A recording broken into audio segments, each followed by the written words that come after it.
A very good day to everyone. Welcome to Happy Learning. This is Kusma. Now we are going to learn about Unit 1 Diversity of Living World Jr.inter Zoology.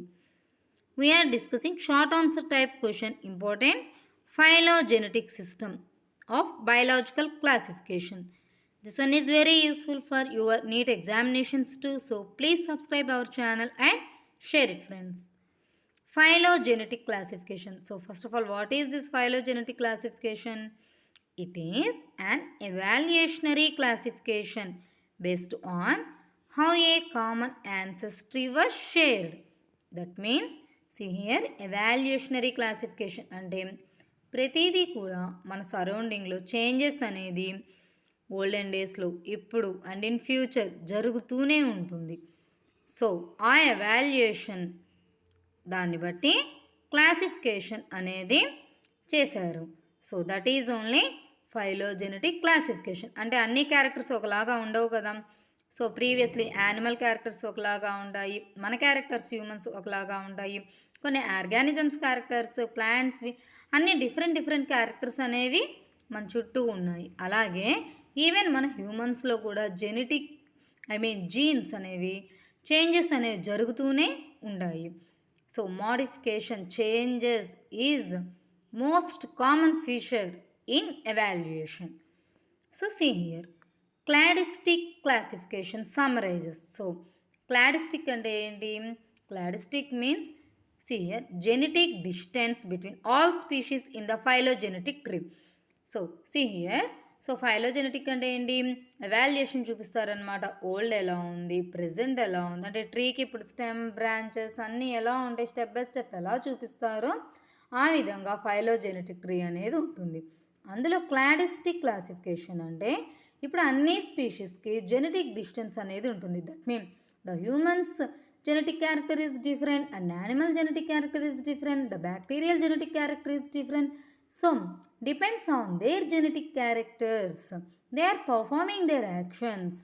So this cladistic classification summarizing this genetic distance between all species what are surrounding us. In cladistic classification, characters such as analogous characters and homologous characters are followed. That means analogous means what? Homologous means what? See here, కొన్ని body ఆర్గాన్స్కి different organs అనేవి ఉంటాయి అన్ని యానిమల్స్కి, హ్యూమన్స్కి, but function అనేది అన్నిటికీ కొన్ని సేమ్గా ఉంటాయి. Suppose analogous చూడండి, analogous characters are shared by a pair of organisms due to convergent evaluation. That mean wings of birds and butterflies, అలాగే wings in sparrows and patagia in flying squirrels. See here, బటర్ఫ్లైస్లో, బర్డ్స్లో ఈ wings చూడండి, అలాగే same sparrows వీటికి ఎలా ఉంటాయో చూడండి. అవి ఎందుకు యూజ్ అవుతాయి? ఈ వింగ్స్ అనేవి రెండిట్లో కూడా ఫ్లయింగ్కి యూజ్ అవుతాయి. అలాగే homologous characters, these are shared by a pair of organisms inherited from a common ancestor. Example, wings of sparrows and finches. So ఇప్పుడు మన హ్యూమన్స్కి ఉండే లిమ్స్, అలాగే బర్డ్స్కి ఉండే లిమ్స్ అన్నీ కూడా డిఫరెంట్గా ఉంటాయి, కానీ ఫంక్షన్స్ అనేవి సేమ్గా ఉంటాయి. సో ఫంక్షన్స్ అనేవి సేమ్గా ఉండి డిఫరెంట్ ఆర్గాన్స్ అనేవి అవి పర్ఫామ్ చేస్తూ ఉంటాయి. అలాగే డిఫరెంట్ ఫంక్షన్స్ అనేవి జరుగుతూ ఉంటాయి యానిమల్స్ అండ్ హ్యూమన్స్లో, బట్ వాటి ఆర్గాన్స్ అనేవి సేమ్గా ఉంటాయి. సో అది అనలాగస్ అండ్ హోమోలాగస్ ఎక్స్ప్లెయిన్ చేస్తుంది. అలాగే Ernest Haeckel introduced the method of representing phylogeny by trees or branching diagrams. So Ernest Haeckel ఏమి ఇంట్రడ్యూస్ చేశారు? ఒక మెథడ్, ఫైలోజెనీని ఇంట్రడ్యూస్ చేశారు. అది ఏంటి అంటే ఒక ట్రీ మెథడ్లో అనమాట. ఒక ట్రీ మెథడ్లో మనకి బ్రాంచెస్గా అన్నిటినీ చెప్పడం అనమాట. సో ఒక ఇక్కడ ఏ క్యారెక్టర్ ఉంటుంది, ఇక్కడ ఏ క్యారెక్టర్ ఉంటుంది, లైక్ ద టోటల్గా ఎర్నెస్ట్ హెకెల్ ఏం చేశారంటే ఒక ట్రీని, ఎందుకని ఇది ఏం చెప్తుంది మనకి? This one is telling as the phylogenetic classification only. That one is depends on, as it is an evaluationary classification, depends on how a common ancestor was shared. So this is the phylogenetic system of biological classification. Now, hierarchy of classification. What is hierarchy of classification? Actually, systematics is the branch of science that deals with the vast diversity of life. చాలా changes చాలా ఆర్గానిజమ్స్లో సిస్టమేటిక్గా జరుగుతూ అన్నీ కూడా లైఫ్లో కలిసే ఉంటాయి, relationship ఉంటాయి అన్నిటికీ కూడా. It reveals the trends and evolutionary relationships of different group of organisms. అంటే ప్లాంట్కి, యానిమల్కి, ఆర్గానిజమ్స్కి అన్నీ కూడా ఒక రిలేషన్షిప్ ఉంటుంది. సో బ్యాక్టీరియా మనకి యూస్ఫుల్ అవుతుంది, అలాగే హ్యూమన్స్ ప్లాంట్స్కి యూజ్ అవుతాయి, ప్లాంట్స్ హ్యూమన్స్కి యూజ్ అవుతాయి. సో అలాగ అన్నీ కూడా ఒక రిలేషన్షిప్ ఆర్డర్ అనేది ఉంటుంది. A key part of systematics in taxonomy. Linnaeus was the first taxonomist. Very important. Who was the first taxonomist or need wait? Linnaeus, to establish a definite hierarchy of taxonomic categories called taxa. That means kingdom, class, order, genus and species. Ernest Haeckel in 1888 introduced the taxon phylum. Taxonomic hierarchy includes 7 obligate categories. They include kingdom, phylum, class, order, family, genus and species. So now kingdom. What is kingdom? It includes all multicellular heterotrophs. That means multicellular, many cells అనేవి ఉండటం. Heterotrophs. Heterotrophs అంటే ఏంటి? Depend అయ్యే organisms వాటి life కోసం. So example Kingdom Animalia. Phylum it includes 1 or more related classes. అంటే so వీటికి సంబంధించి మల్టీ సెల్యులార్ హెట్రోట్రోప్స్ సంబంధించి కొన్ని ఆర్గానిజమ్స్ సేమ్గా ఉంటాయి కదా, అవి చేస్తూ అవి కార్డేటాలోకి ఫైలం అవుతుంది. క్లాస్ అంటే it includes 1 or more related orders. Example Mammalia అంటే మ్యామల్స్ అన్నమాట. అలాగా. Next order. It includes 1 or more related families. So ఈ ఫ్యామిలీస్ అన్నీ కూడా కలిపి ఆ ఆర్డర్ అనమాట. ఏంటవి?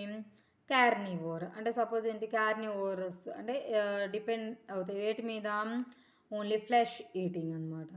It includes family. It includes 1 or more related genera. Hominidae. So genera, ఈ జైనస్ మొత్తం కూడా కలిపి ఒక ఫ్యామిలీ అంటాం. సో జీనస్ అంటే ఏంటి? It is a group of related species. Example Panthera అంటే ఒకేలాంటి స్పీషీస్ అండి. ఇప్పుడు హ్యూమన్స్ అందరూ కూడా ఒక స్పీషీస్ అలాగనమాట. ఒకేలాంటి స్పీషీస్ అన్ని జీనస్ అంటారు. ఆ జీనస్ అన్నీ కలిపితే ఫ్యామిలీ, ఫ్యామిలీస్ అన్నీ కలిపితే ఆర్డర్, అలాగే ఆర్డర్స్ అన్నీ కలిపితే క్లాస్, క్లాస్ అంతా కలిపితే ఫైలం, ఫైలమ్స్ అన్నీ కలిపితే కింగ్డమ్ అన్నమాట. సో స్పీషీస్ అంటే species is the basic unit of classification అన్నమాట. సో స్పీషీస్ అనేది ఇప్పుడు లియో, లయన్స్, అలాగే యానిమల్స్. ఇప్పుడు లయన్స్ అన్నీ ఒక స్పీషీస్, బర్డ్స్ అన్నీ ఒక స్పీషీస్, బటర్ఫ్లైస్, అట్లా ప్రతిదీ కూడా సపరేట్ స్పీషీస్, హ్యూమన్స్ అలాగా. So other intermediate categories are sub kingdom, grade, division, sub division, sub phylum, super class, sub class, super order, sub order, super family, sub family, sub species.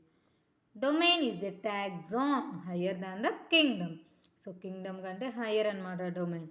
No there is a general agreement on the 3 domain classification. ఇది జనరల్గా 3 domain classification. ఇది bacteria domain 2, ఆర్కీబ్యాక్టీరియా domain 3, యుకారియోక్ bacterias అంటాం కదా అలాగా. So this is about hierarchy of classification. What is meant by classification? Explain the need for classification. ఇప్పుడు దాకా classification అని చెప్పుకున్నాం. అసలు ఎందుకు చేయాలి క్లాసిఫికేషన్ అంటే అన్నిటికీ కూడా క్యారెక్టర్స్ అనేవి లివింగ్ ఆర్గానిజమ్స్కి డిఫరెంట్గా ఉంటాయి.